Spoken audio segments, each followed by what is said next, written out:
This year I actually have 27 students who are over age high school who are going to receive their diplomas. They're going to graduate this year. They're going off into the real world, and I couldn't be happier. Actually,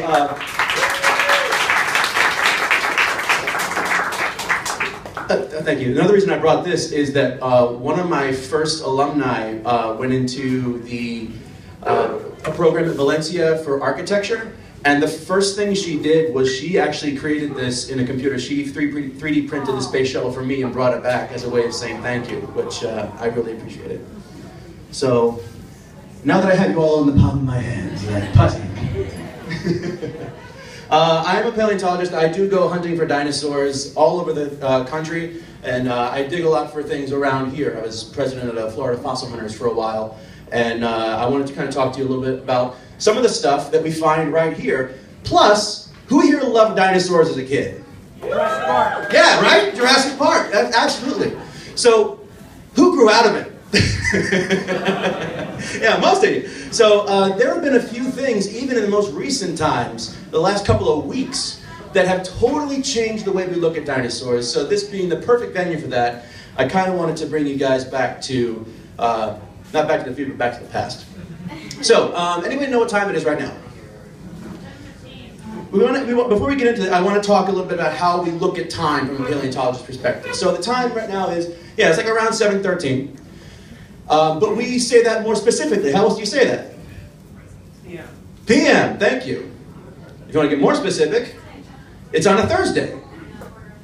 Right? In March. April.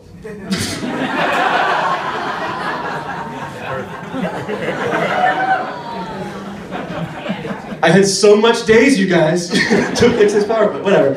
Anyway. In 2014, I got that part right.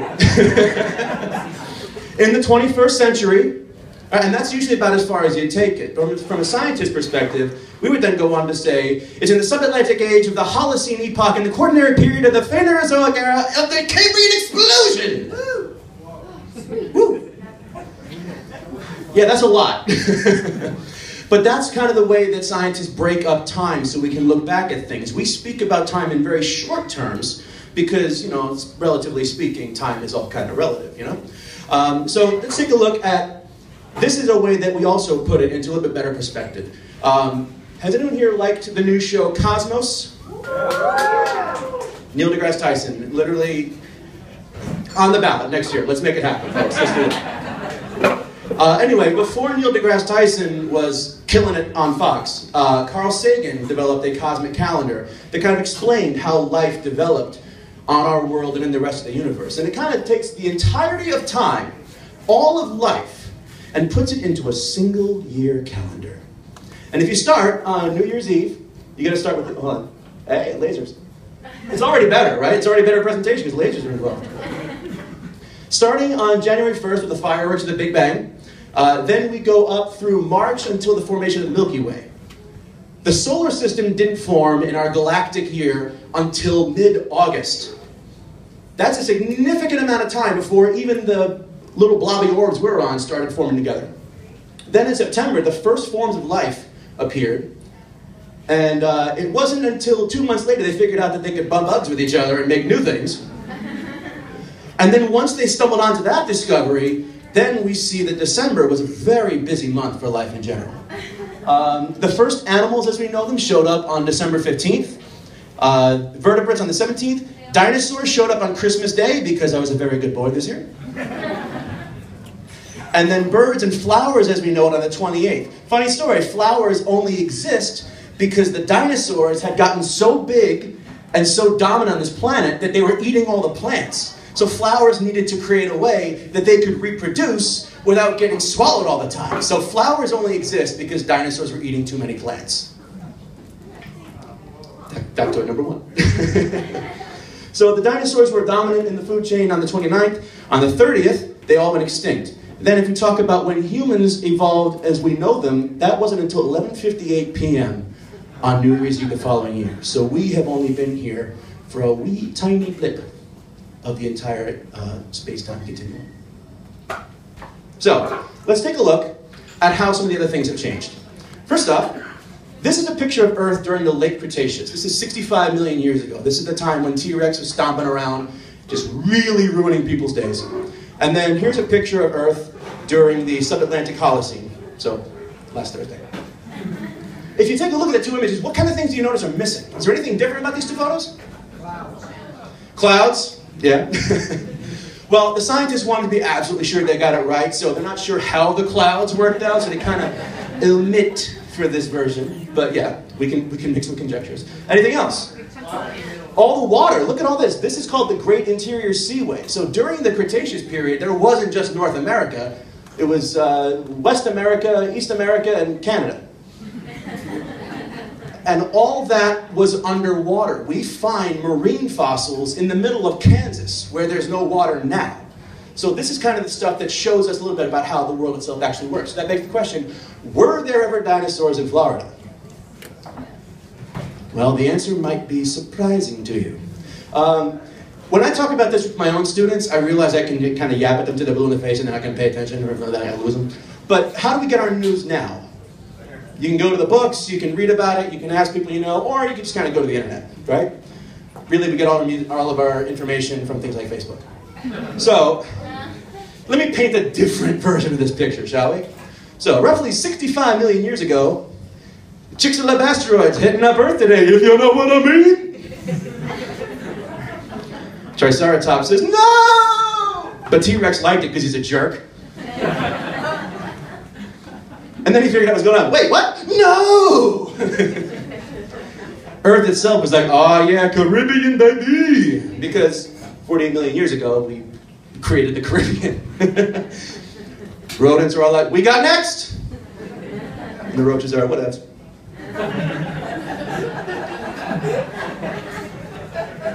Mammals started appearing. Mastodon says, we're mudding at the lake today, trumpets up! 24 million years ago in Daytona. Sabertat says, hey, the cool kids are at the tar pits. Hashtag, just saying. Yeah, light, nice try. Fool me once. The dog is in a relationship with human beings and it's domesticated 30,000 years ago. Gray wolf dislike.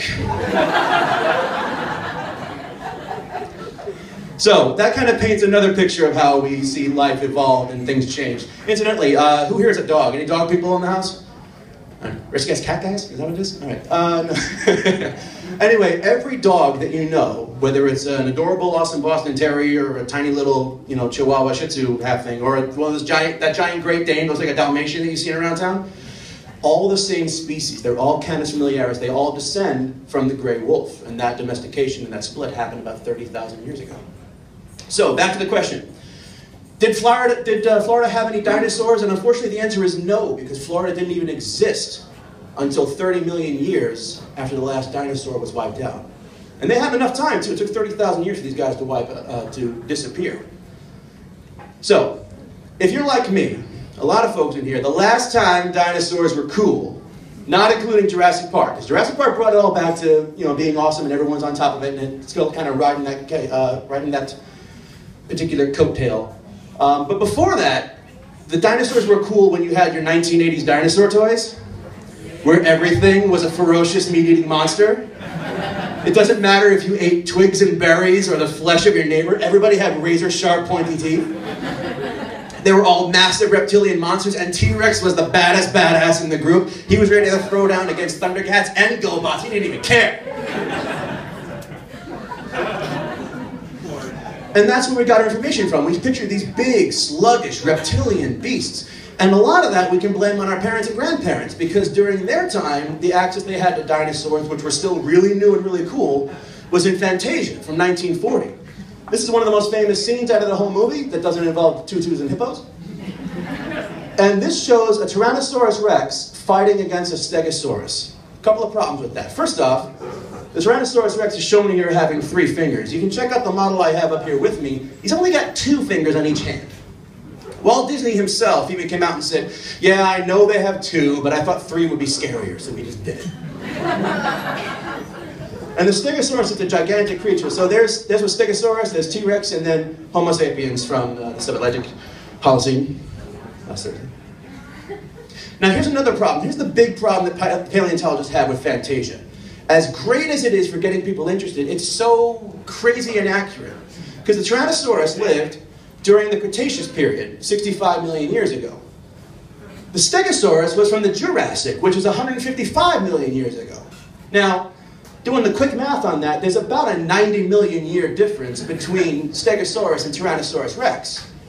And only 65 million years between T.rex and us.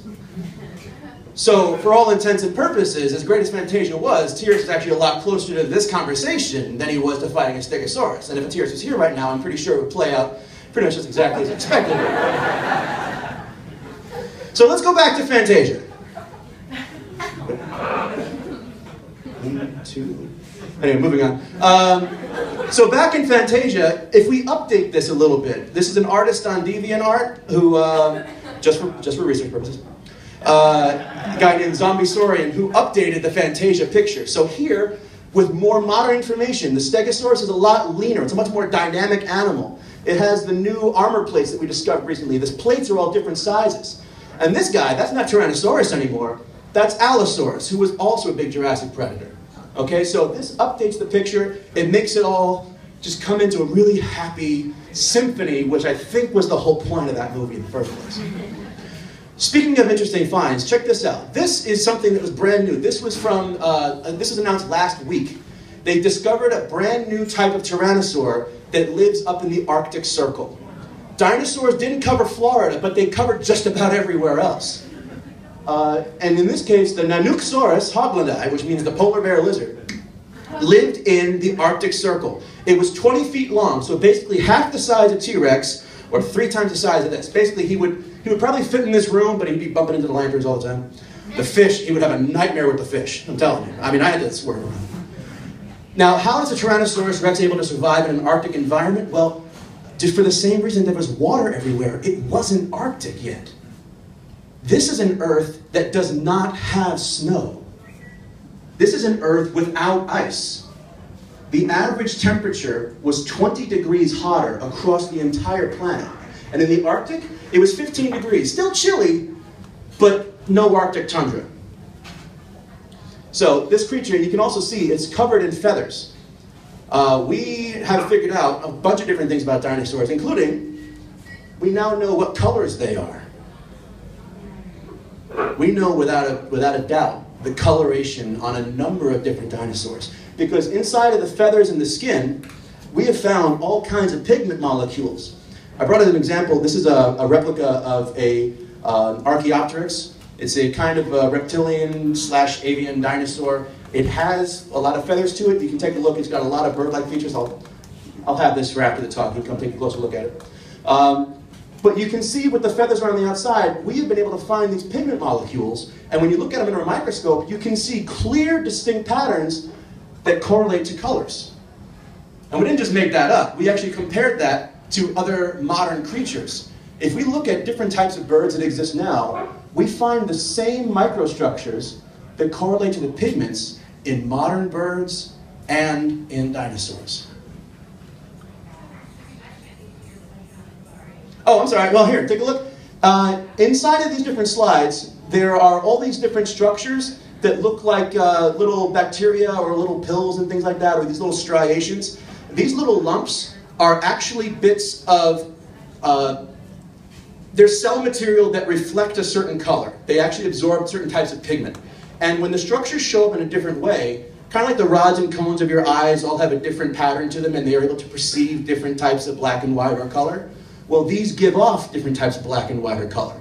And so when we examine them with the same molecules and the same chemical structures in the dinosaur fossils as we find in modern day birds, we can correlate that these are the actual colors these creatures had.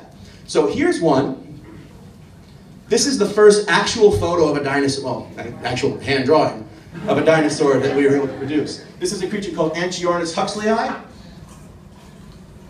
It's not an avian dinosaur. Despite the fact that it's covered in feathers, it's not considered bird-like. It has a lot of features that keep it more like its grounded relatives, like Tyrannosaurus. It's a dromaeosaurid, so it's kind of like a relative of the velociraptor and things like that from Jurassic Park. So that's what a dinosaur actually looked like. Now, go back to our question. Are there dinosaurs in Florida? No, unfortunately not. Unless if we count all of the birds and the flamingos and the swans over Lake Eola and creatures like the cassowary. The cassowary is a straight up dinosaur. If you see one of those things, it will mess you up.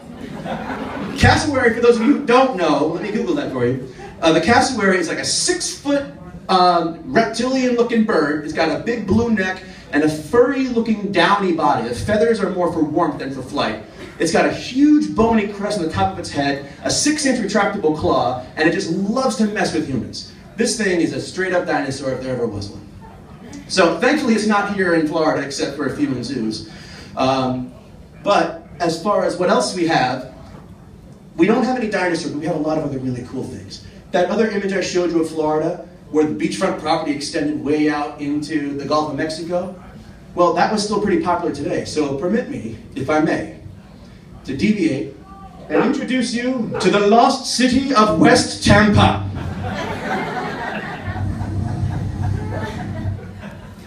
This map shows again what Florida looked like today and at different points throughout history. This is an actual dig site excavating a human village that was lost in the Gulf of Mexico roughly 10,000 years ago. Human beings lived in places of Florida that you can't even get to without submarine equipment now. That sort of illustrates a lot of our changes. But aside from the humans, I want to talk more about the different creatures and things. So let me introduce you to the beasts of Orange County. Now, the tagline for this, we're going to talk about the big Orlando talking mice. I have to introduce you to this creature here. This is Neochirus pinkneyi. Neochirus pinkneyi, Orlando's first giant talking mouse. Now, as a scientist, I have to include my sources. You can't prove they didn't. They probably didn't. This creature is actually, it's a rodent. It's the first rodent to exist in Florida. It existed about 150,000 years ago, and it's actually a relative of the capybara. As adorable as this thing looks, and you can see its bony structure there, it's a relative of the mouse. It's in that same rodent family. A capybara is about the size of a large dog. This guy is about 6 feet tall and 280 pounds. Oh boy, I want to eat some human flesh. That's 3, that's the last one, I'm out. So aside from that, you might be interested to know that we also have dragons here. We have discovered dragons here in Florida. Vikings actually came here on their ships and were able to dig up these amazing creatures. Check this out. Skulls of animals that are so fierce their bones turn to stone. Mostly from the fires and ashes they blurred out. So they took these things back, and if you compare it to like artist recreations of dragons, I mean, I gave the guy one job to do, and he, whatever. Artistic license. So anyway, the dragon looks a bit like that. That's a beast. There are a number of castles in Germany that have these skulls on display and have been there since the Vikings and the Germanic hordes owned that property. And you could only look at the thing if you were like this with the king or the jarl or whatever. I haven't played Skyrim in a while. So, dragons right here in Florida. Isn't that amazing?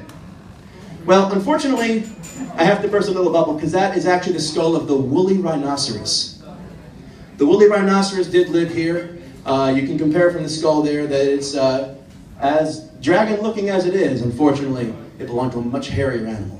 And this I can back up as well because we found one in Poland in 1929. And so the skull of the dragons that they had in Germany were compared, and they found that they actually are looking at rhinos.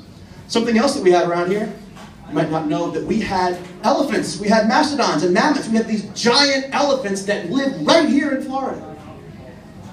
They actually just uncovered another one. You can still find their teeth. People are finding bones of these things every single weekend. It's a 2-hour drive, go south, dunk yourself in the river, wear shoes. The rivers are sharp. Places like Arcadia and South Florida near Wauchula. There was a show called How to Do Florida that airs a lot around here. It's basically, it's kind of like Dirty Jobs, but local. And the host of that show, Chad Crawford, goes around to try and explore fun things you can do for free in Florida. In the first season, he did an episode on fossil hunting, and I actually took him down to go explore the rivers, and we found some mako shark teeth, we found some mammoth pieces. It's awesome. 2011, they found a gigantic mammoth right around here. This is in Daytona. This is actually a mastodon. You can tell from the difference of the teeth. Mammoth teeth are like little plates and they wear down. Mastodon teeth are like big giant molars. So those are kind of the weird creatures that we have right around here. And that's actually just a little bit of snapshot of what we have going on. At this point, if you guys have any questions about the cool things that we have floating around, I'd be happy to answer anything you want. Oh, this by the way, thank you. This is actually the oldest piece of human art ever discovered. This is a mammoth that is carved into the bone of a mammoth. And it was found in Vero Beach.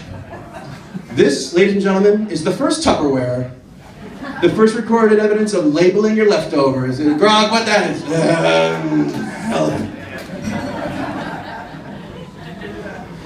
All right, so any question you guys have, feel free to let me know, because as you can see, science ruined dinosaurs, and I'm here to fix it. All right, well, thank you very much. Welcome around. Hey, thanks for watching. I hope you enjoyed the talk. Find me on Twitter at Jimmy Waldron with any questions you have about this presentation or dinosaurs in general.